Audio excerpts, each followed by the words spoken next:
Ricky Gervais speaks truth to Hollywood's liberal elite. If you're not familiar with what happened the other night at the Golden Globe Awards, then you're in for a real treat. The host of the program, Gervais, opened up with a monologue that completely tore into these left-wing activists disguised as entertainers, speaking on behalf of all of us, and he couldn't have said it better. You're going to love this. Greetings, everyone. Dr. Steve here. It's awesome to be with you. I look forward to our time together each and every day. Sorry about yesterday. We had some technical glitches.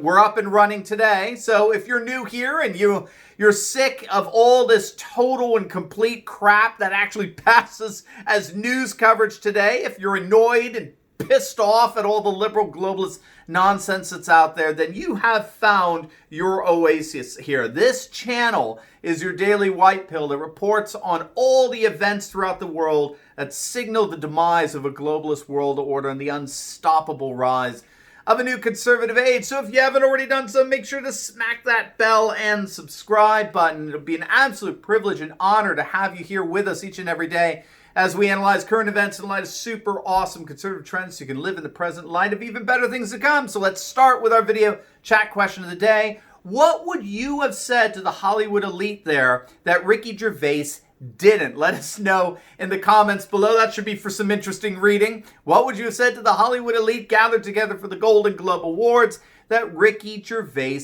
did not say? Because we're going to look at precisely what Ricky said and why it represents nothing less than a return to the true Western tradition of comedy. I think you're going to find it very enriching. But first, a quick shout out to the sponsors of this video, the founders of our feast, and that's our good friends over at My Patriot Supply. My Patriot Supply food kit lasts up to 25 years in storage.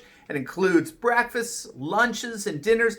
And if you act now, you'll actually save 40% on a 2-week emergency food kit when you go to my special website by clicking on the link below. I have one and it's great. It's a limited time offer, so don't wait for an emergency to happen before you actually respond to one. Take action now by clicking on the link below and save 40% off with your 2-week emergency food kit today. All right, so let's dive right in here. This is just awesome.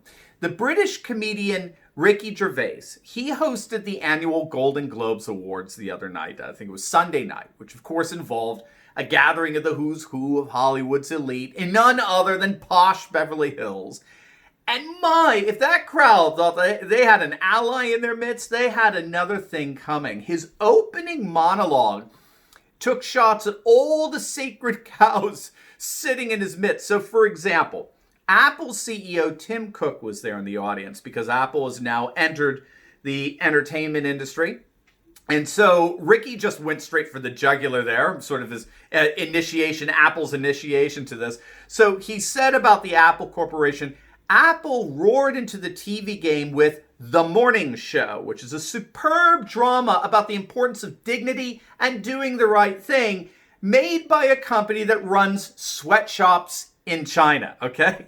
And then he turned his attention on all the left-wing liberals that were laughing at that joke in the audience. And he said, and so you guys, you say you're woke, but look at the companies you work for. You work for Apple, Amazon, Disney, right? All owning those sweatshops. If ISIS had a streaming service, you'd be calling your agents. Ouch. So you claim to be woke, liberal woke, but you work for companies that run sweatshops in China. So you're also shallow and hypocritical that you'd sell your souls to ISIS if they had a streaming service. Ouch. That's talk about a zinger. And then my personal favorite that he talked about, he started talking about the Netflix series Afterlife, where Ricky Gervais, stars in it. He plays a depressed man who's thinking of committing suicide. Do you know where this is going? Okay. So he said that his character who's thinking of committing suicide, he does appear in the next season of the program. So in the end, he obviously didn't kill himself, just like who? Just like Jeffrey Epstein. And you could hear the moans in the audience. He got jeered. These actors jeered. They were clearly uncomfortable. Only Hollywood liberals would push back against that joke. And so Ricky was ready for it. You know what he said in response to their moans and their jeers and their catcalls and that? He says, shut up. I know he's your friend, but I don't care. Freaking Epstein, man. I mean, you're dealing with the most notorious child molester in like the nation's history, and there's Ricky saying that he's a friend of all these Hollywood elite. I kid you not. I can't make this stuff up. And then he finished off his stinging monologue with an admonition to each and every one of the winners that would be coming up to the stage to receive their award. So Ricky Gervais said, remember, you're in no position to lecture the public about anything. You know nothing about the real world. Most of you spent less time in school than Greta Thunberg. He threw Greta in.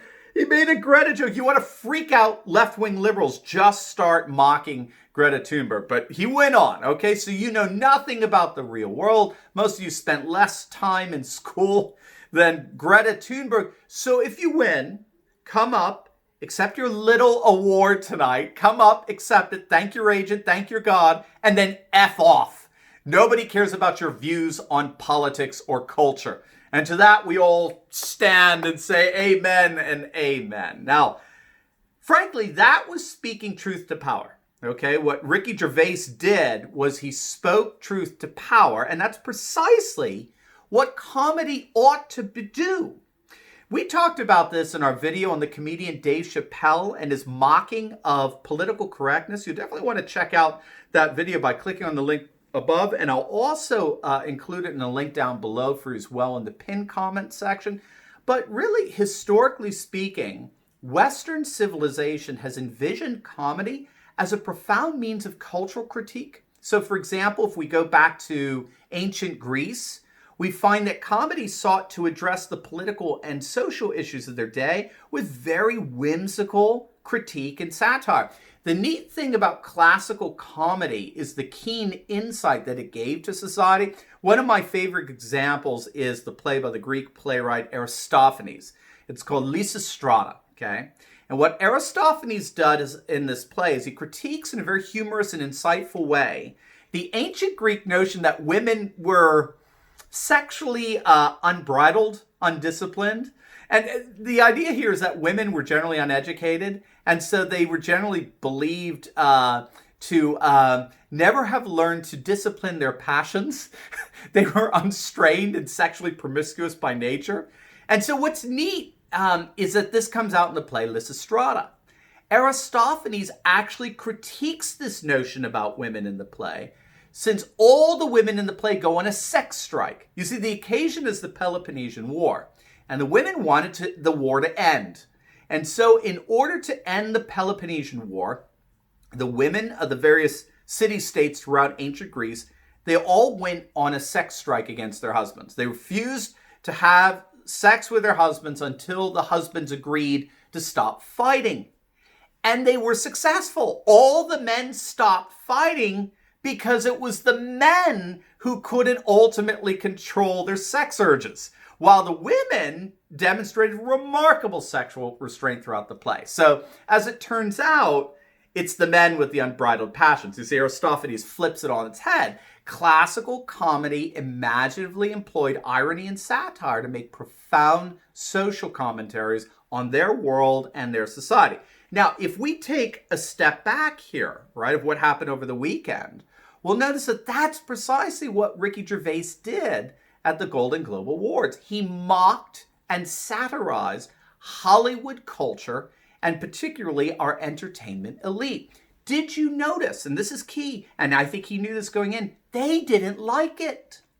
You see, this is what makes Ricky Gervais such a genius here, a comedic genius, and that he exposed the fact that our Hollywood elite have no problem mocking and ridiculing and slandering us, the conservatives of the world. They had no problem scorning with their obnoxious and loathsome contempt people like Trump and his deplorable supporters. They have no problem mocking and ridiculing those of us who love nation, culture, custom, and tradition and the like. But then you have someone who all of these Hollywood elite thought was one of them. He comes out and then he begins to mock them. He begins to ridicule their relationship with a child predator who did not kill himself. He laughed at the pathetic hypocrisy of their selective wokeness when they work for companies that have no problem exploiting third world sweatshops, or when they actually have such a narcissistic view of themselves as to think that they have anything to lecture us on. We who give them their careers by supporting them financially in their work, in their artistry, that they have such an inflated view of themselves so as to think that they could lecture us on politics and culture. You see, the very discomfort and jeers that Gervais provoked from that Hollywood audience is precisely how his comedy revealed a very profound social critique. You Hollywood elite, your narcissism is revealed by the fact that my monologue provoked for all the world to see that you love to lecture others all the while you loathe being lectured to, and the whole world saw it. You see, this was some very brave comedy. This wasn't the comedic cowardness of Stephen Colbert and Jimmy Kimmel, who mock and ridicule conservatives and Trump supporters, to the seal-clapping adoration of their ultra-liberal live audiences. No, this was real classical comedy. This was the comedian getting up in front of an Athenian audience and allowing his comedy to function as a social mirror to them, reflecting profound cultural critique that no one in that audience wanted to hear, even though they're also prone to lecture the rest of us. Well done, Ricky Gervais. Speaking truth to power always takes lots of courage, and you certainly demonstrated that for all to see. All right, everyone. Now, before you go, speaking of speaking truth to power, I just posted a video over the weekend on the latest Yellow Vest protest, the uprising in France, that Macron's globalist presidency on the brink. I think it's going to absolutely make your day, and I give away a free gift at the end there. So make sure to click on the link, and I'll see you over there. God bless.